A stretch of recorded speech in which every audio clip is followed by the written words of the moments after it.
Okay. Hey everyone, how's it going? Welcome back to Medical Terminology. So this week we're just going to be focusing on the integumentary system. So what this is it's just the skin, um, which is pretty critical part of the body. So real quick, going over last week, there's a few things that came up. The first thing that came up was a lot of people were emailing me about discussion boards deleting their posts. Um, if you are on Moodle for too long, it will log you out and then require you to reload the page before you can post stuff on your discussion boards. An easy way to kind of get around that because it will just delete your discussion board when you try to reload the page.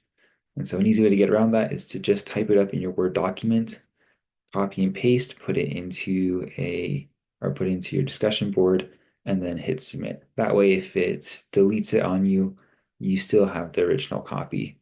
And so once you post it, it's fine. It's just, if you've had the browser open for a couple hours or even I think after about 60 minutes, it'll do that. So just kind of for future reference, do that. It saves you a lot of headache, a lot of heartache, just to kind of have that redundancy in place. Um, Other stuff, don't wait till last minute. If you get your stuff done earlier in the week, if something does go wrong, you have time to fix it. Especially during the week when you can talk to IT. They're a super great resource, super helpful. And so I really encourage you guys to talk with them if you have the chance. And then that last thing I just wanted to cover is I got some questions from some students. Apparently, there is some discrepancies between the flashcards and the reading. It broke down in one source it had a word broken down one way and another source a different way. And so, um, if you do something and I mark it wrong, if you are able to justify why you did it and kind of show me from either from the reading, from the lecture, or whatever, this is why I did it, and it makes sense, then I will be giving you full credit because, being able to justify why you do stuff, your rationale behind it is an important skill for any medical professional. And since, you all are going into the medical profession, it's a super important skill that we work on and develop. So as long as you can justify what you're doing, you will get full credit, as long as it's logical, it's rational, and it's reasonable. So this week we're looking at the integumentary system. And so the integumentary system, it's the largest organ in the body. So that's all of your skin. And so it's a very important system for you. And so the primary function of it is it acts as a protective system. It keeps things out that you don't want, like bacteria or contaminants or anything like that. And then it keeps the important stuff in. It keeps you know, helps keep you hydrated because it acts as a barrier that prevents excess fluids from leaking out. It keeps you it helps with thermoregulation. It's super important for sensory. You have a lot of different types of sensors called corpuscles, which you don't need to know. Um, and we won't go super deep into this during the lecture just because this is a medical terminology class and not a anatomy class, even though, these systems are super cool. And so kind of the biggest thing to know with integumentary system is that, this system is protective. It's a barrier. It kind of separates the outside world from the inside.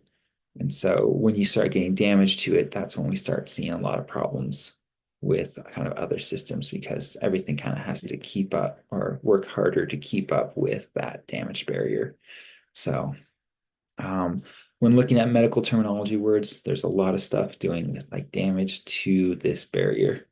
And so make sure that you're studying your medical terminology with this and kind of understanding each part and then understanding, how everything works.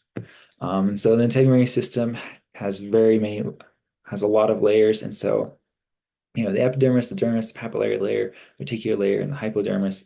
So the epidermis is the outermost layer. It's the one that, if you ever heard people talk about, your skin, it kind of sheds its layers. That's the epidermis. So you have four layers on most of your body, and then the palms of your feet and your hands actually have a fifth layer that kind of can get thick and be a protective barrier for like when you're working, for your walking. And that kind of becomes thicker uh, with stimulus. So if you're walking around on stone or concrete, it will thicken up after time. And so the job of the epidermis is it kind of sheds the outer layer and it kind of helps keep things clean.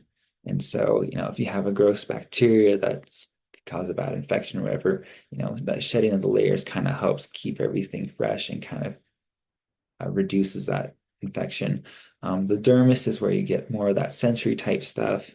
If you get a paper cut, that's kind of that layer where you get all those sensitive little nerves. Has to do a lot with touch. That's why it hurts so much. The papillary layer, that has to do more with, it has some connective tissue in it that has some blood flow, very small blood vessels. Reticulate layer has a bit more of that deep sensation. So like the pressure sensors, stuff like that, those thermal receptors are right there in that kind of that deeper layer, which is why they aren't as sensitive, just because they're a little bit more buried. And then you have a little bit more blood flow in that region of the skin. And the last layer is the hypodermis, and that's the bottommost layer of the skin. So, yeah, with this week, you'll see some terms relating to these different layers. And so just kind of learning how to take those words and apply it to these different layers is actually super helpful in medical field or in the medical field, just because you're able to identify based off those words what's going on and where. Just going over the homework this week. Uh, you guys are going to have another quiz over sensory systems, just kind of a review, make sure that you guys understand it well. And then we'll have a discussion board over the integumentary system. So the discussion board is just going over, problems or things going on with the skin. And so, as usual, have 5 different words, and you'll need to respond to someone's discussion board. Next week, there'll be a quiz going over the integumentary system. So make sure you guys are still studying that, getting up to speed on those words and on those prefixes, suffixes. If you guys have any questions, you know where to find me. You have my email, and you can always schedule office hours. So hope you guys have a great week. Good luck. Have a good one.